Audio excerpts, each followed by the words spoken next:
네, 안녕하세요. 이호서입니다. 제 43회 미래지속 가능 포럼 진행하겠습니다. 전회에 이어 역시 2025년 정부 예산 분석 시리즈입니다. 오늘은 해양수산부에 대해서 간단히 살펴보겠습니다. 해수부의 금년도의 예산은 좀 변화가 있습니다. 지난해 5월에 물론 이제 3월과 8월에도 일부 발표를 했습니다. 지난해 5월에 어촌 소멸 대응 전략 방안을 좀 발표를 했습니다. 그래서 제가 농림부 편에서도 좀 말씀을 드렸는데 정부에서 어떤 정책을 발표를 하면 유야무야 되는 경우들이 좀 있습니다.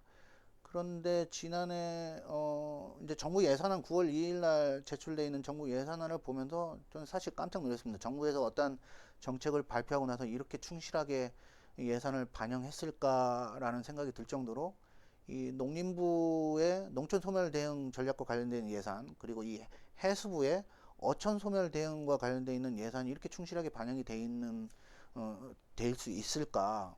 참 간만에 이거 좀 집중해서 좀 준비를 해야 되겠구나 뭐 이런 생각을 가지게 됐습니다. 그래서 올해는 지난해 1.4% 정도 총 예산이 증가했고요. 소위 말해서 이제 바다 생활권이라는 단어가 지난해 처음으로 등장하기 시작했습니다. 물론 이제 그 전에 학계에서는 여러 가지 표현들이 있었습니다만 정부 정책으로서 본격적으로 나오게 됐고요.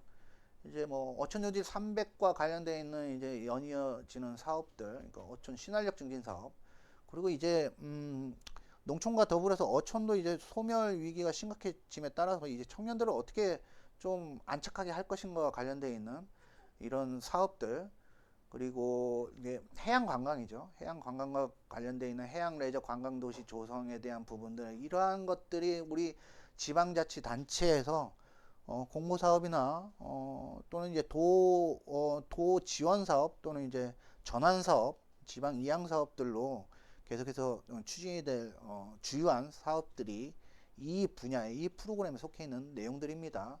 몇 개만 살펴보겠습니다. 이제 청년 창업 임대형 양식 단지 조성 사업입니다. 총 사업비가 한 500억 정도 투입이 될 거고요. 일단은 지속적으로 이 사업은 추진이 될 걸로 목표를 정부에서 세우고 있습니다. 사업 규모를 감안해서 한다고 하는데 일단 금년에는 어, 많게는 200억, 적게는 100억 해서 3개소를 목표로 하고 있습니다만 제가 정부 예산이나 어떤 사업을 들여다볼 때 그 지원의 규모, 개소나 어떤 사업비의 총액이나 이런 부분은 크게 구애를 받지 마시라라고 말씀드렸습니다. 인기가 있는 정책이나 사업들은 당연히 정부에서 좀 더 확장하고 증액시켜서 사업을 추진할 거기 때문에, 그런데 이 청년 창업 임대형 양식단지 조성 사업은 매우 유용하고 실용적인 사업이라 판단이 되기 때문에 이 사업에 대해서 좀 더 관심을 가져주시길 바랍니다. 그리고 아울러서 어촌 소멸 대응 지원 사업들이 있습니다. 보시면은 이게 이제 지난해에 재구조화가 됐습니다. 그래서 귀여 규촌 활성화 사업과 어촌 활력 기반 구축 사업에 대한 단위 사업이 어촌 소멸 대응 지원 사업으로, 그러니까 농특회계에서 균특회계로 회계 이관이 되면서 이 사업의 내용들이 좀 더 실용적으로 바뀌었다고 보시는 게 좋습니다. 실용적으로 좀 더. 그래서 여기에 구성되어 있는 사업들이 많이 있습니다. 보시면은 기여귀촌 종합센터, 기여학교, 어촌에서 살아보기, 어촌 체험 휴양마을, 어촌 관광 홍보, 뭐 다양한 내역 사업들이 있으니 이 사업에 대해서 좀 꼼꼼하게 살펴봐 주시고요. 이미 1월 중순에 지난주겠네요. 지난주에 그 농림부 누리집에 들어가면 그 사업 설명 자료가 다 이미 올라왔습니다. 사업 설명서가 올라와 있으니 거기 들어가면 한두 페이지씩 좀 간략하게 설명이 되어 있습니다. 근데 간략하다고 해서 내용이 없다는 건 아니고요. 저희가 좀 더 쉽게 이해할 수 있게 자료가 올라와 있으니 그 내용들을 좀 살펴봐 보시길 바라겠습니다. 그리고 청년 기여 종합타운 조성 사업입니다. 이 사업은 제가 농림부에서 한번 말씀드렸는데 청년농촌 보금자리 조성 사업이 있잖아요. 그러니까 농림부의 청년농촌 보금자리 조성 사업이 해수부의 청년 기여 종합타운 조성 사업하고 똑같은 사업이다 라고 보시면 됩니다.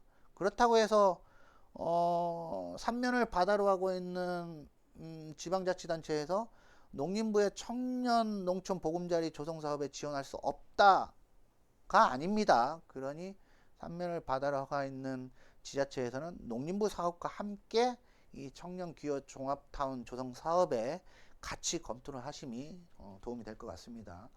이 어촌 신활력 증진 사업은 이미 담당 부서에서 지속적으로 전담해서 준비를 하겠습니다만 어촌 유질 300개에 대한 후속 사업이다, 지속적으로 펼쳐지고 있다라고 보여지고요. 사업비와 사업비 매칭, 주요한 국고보조 공모 사업들에 대해서 몇 가지만 소개를 해놨습니다. 굉장히 많겠죠. 굉장히 많은데 우리가 그 세세한 사업들까지 한꺼번에 이런 강의나 설명을 통해서 제공해 드릴 수는 없기 때문에 일단은 이게 기본입니다. 그러니까 기본에 해당하는 국고보조 사업이나 공모 사업을 차지해 두고 이 다른 사업들을 먼저 살펴보는 것보다는 먼저 이 10대까지에 해당하는 기본 사업이 우리 지자체에서 하고 있나 하고 있지 않나를 먼저 살펴봐 주시면 될 것 같습니다. 자료는 뉴스로 누리집의 자료실에 올려놨습니다. 그 내용들을 먼저 살펴봐 주시고요.